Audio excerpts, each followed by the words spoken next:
Hello, this is our second video, and today we are doing a top 10 movies. Top 10 movies of 2013. This is pretty late. Do you want to go first? No, you can go first. Alright, so my number 10 is The Secret Life of Walter Mitty. That was the last movie I saw, and it was really good. It was well acted, well directed, and I never saw the original, so I don't know if it was good as the original, but I think Ben Stiller did a terrific job, and yes, that's right, it's my number 10. Yeah, I thought the movie is really good too, and I thought like all the actors were like good, and I thought like they like all the like the details that they included were like really good, and like everything was just like great. My number 9 is Iron Man 3. Oh yeah, I like that movie. I think it was the best out of the 3, even though people hated it. About the whole Mandarin thing, I applaud them. I thought that was such a smart move. I honestly didn't see it coming, but I thought that was a really good deal done on Shane Black's part, and it was just a really smart move, and I applaud Disney, Robert Downey Jr., and Shane Black. It was a good way to end the Iron Man trilogy, which was good to begin with, and that's why it's number 9. Yeah, I thought it was really good, and I thought like the effects for everything were like really good, and it was like really fun to watch. My number 8 is a movie that will probably shock everyone, because a lot of people seem to hate this movie, and I'm surprised why people hate it. But my number 8 is After Earth. Wow. Going into this movie, people were saying it was terrible, it was the worst movie of the year, and I saw it on Father's Day, and I was so blown away. Because what else would we do on Father's Day? Huh? What else would we do on Father's Day besides watching movies? Sure. But yeah, it was a really good movie. I thought Jaden Smith and Will Smith did good together. I thought the whole background story was good between them. I thought the effects were great. The directing was good. The only problem I had with the movie was the ending. I felt that it was a little bit too rushed, and the ending wasn't really that satisfying, but overall, it was still a good film. And did you even see After Earth? I don't know. I don't think you did. Remember. Anyways, my number 7 has to be Gravity. I loved Gravity. That was one of my favorites. Gravity the visual effects were breathtaking.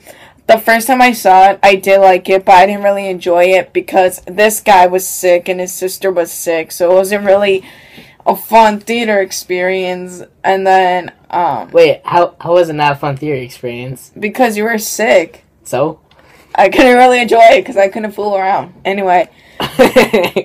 And then, but the second time I saw it with my parents and my brother, it was just like, I don't know, I liked it more because the movie is getting so much critical acclaim, and it's destined most likely to win Best Picture at the Oscars, and I try to see it from a critical standpoint, and I honestly agree. I like Sandra Bullock's character more.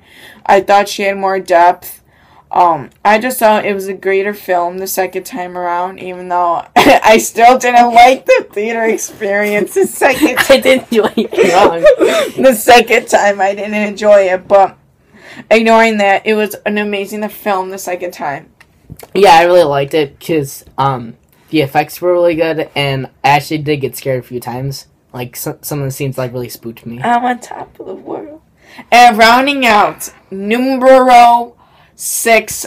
Rounding out, number 6. Wait, don't tell me. I think I forgot. Man of Steel. I saw this with my dad, and it was just a cool, well done superhero movie. the ending battle was just so intense, and I felt so bad for Metropolis. It was just so cool. Henry Cavill did such a great job. He lived up to Christopher Reeve, and I also did like Superman Returns, even though people didn't like it. I thought Brandon Routh or whatever, he did good there. But I just really liked Man of Steel. General Zod was such a good bad guy, and just the effects, the acting, the directing, all was just phenomenal. And Christopher Nolan produced it, so that's why it was amazing. I didn't see it, but the trailers looked pretty good. Alright, now we're getting to the top 5, the 5 best movies of 2013. And number 5 is Now You See Me, which has to be the smartest movie I've seen this year. So smart, so slick, so sly. It was just so well thought out. The acting was good. The directing was it was awesome. But honestly, this movie had me hooked from the beginning it started. I had high hopes for this movie, and my hopes are just knocked out of the water. So great. Oh, so good. It was so good. Oh my gosh. Everyone needs to see it. My number 4 is Star Trek Into Darkness. Probably it was so heartbreakingly amazing. The visual effects, the acting, the directing. Benedict Cumberbatch, dude, like, come on. After I saw Star Trek Into Darkness, a couple weeks later, I watched Sherlock. He's so cool as Sherlock. I can't wait for season 3, though. But Star Trek Into Darkness was just, like, amazing. I started watching the old 1960s series, but I only got, like, 4 episodes in because I was watching Firefly and Sherlock. But still, amazing movie. Benedict Cumberbatch better be recognized for something. He was just so good. Now we're getting... You saw it, too. Did I? Yeah. I don't remember it. Alright. But our top 3, these 3 films were amazing, and they're all adaptations of books. Number 3, this was originally my number 1 best film until August, and that film was The Great Gatsby. Just, Leonardo DiCaprio, man, win for this, or Wolf of Wall Street. Just the acting, the directing, Baz Luhrmann. I like his Moulin Rouge. I thought that's a really cool movie. This movie is so good and so sad, heartbreaking, and sorrowful. And I read the book before, and it was such a good adaptation. Everyone in the movie was well acted. The visuals, the soundtrack was really cool. It better be nominated at the Oscars for visual effects, music for Young and Beautiful, or Over the Love, or costume designer, art direction. I mean, it was amazing. Now, number 2 was my number 1 film until November. And number 1 was a movie I had been waiting for because I started reading the series in 2012. And that movie is The Mortal Instruments, City of Bones. And, oh my gosh, I liked it the second time around, and I liked it. I found a copy of it on YouTube. So, yeah, I was watching it yesterday till 3 a.m.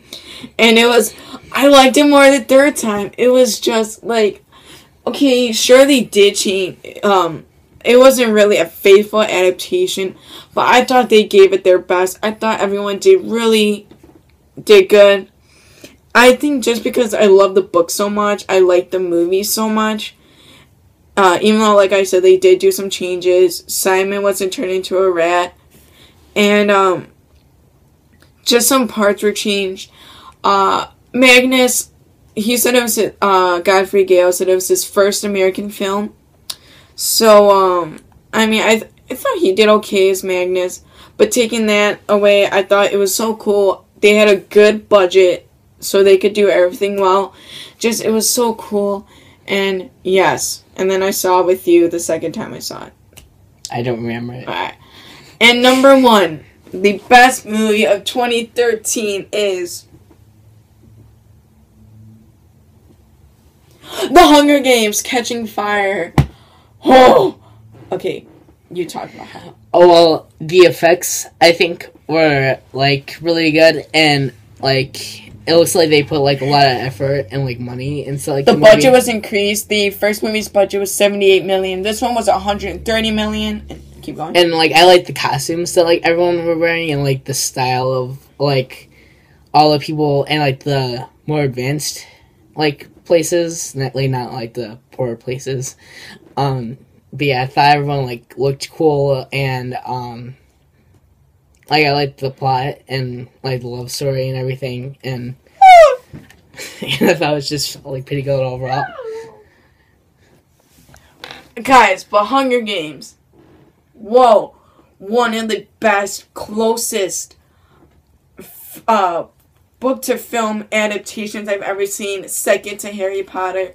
I'm rereading still Catching Fire. I'm almost done with it after I saw this movie, and it's close.